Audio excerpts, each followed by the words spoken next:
ఇవాళ లిక్కర్ విధానం ఆ రోజు తీసుకున్న రోజునే అది తప్పని ఆయనకి తెలీదా? అంతకుముందు చంద్రబాబు నాయుడు గారి టైంలో లిక్కర్ గురించి, లిక్కర్ ధరల గురించి, ధరవర్ల గురించి ఆయా బ్రాండ్‌లని పెట్టుకుని ప్రెస్ కాన్ఫరెన్స్‌లో రకరకాల బ్రాండ్‌లని ఇది అని ఆయన విమర్శగా మాట్లాడాడు. మరి మొన్న అసల ఇండియన్ మేడ్ ఫారిన్ లిక్కరే గాదు, ఒక నాసి రకము కల్తీ సారా అమ్ముతున్నప్పుడు, అంతంత రేట్లకు అమ్ముతున్నప్పుడు అది ఆ ప్రభుత్వాన్ని మింగేస్తదని, ఆ ప్రభుత్వ పతనానికి నాంది అని ఆయనకి తెలీదా? కానీ అప్పుడు సైలెంట్‌గా ఉన్నాడు.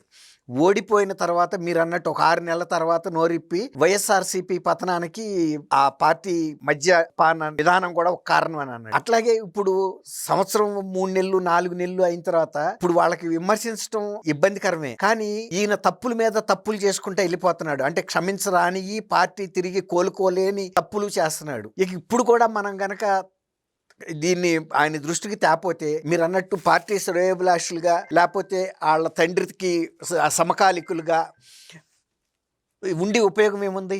ఇప్పుడు ఏదైనా మనిషి ప్రాణం ఉన్నప్పుడు చేసిన వైద్యమే పనిచేస్తుంది. పోస్ట్ మార్టం చేసేటప్పుడు నేను వెళ్తానంటే పోస్ట్ మార్టం రూమ్‌లోకి ఆ మనిషి బతుకుతాడా?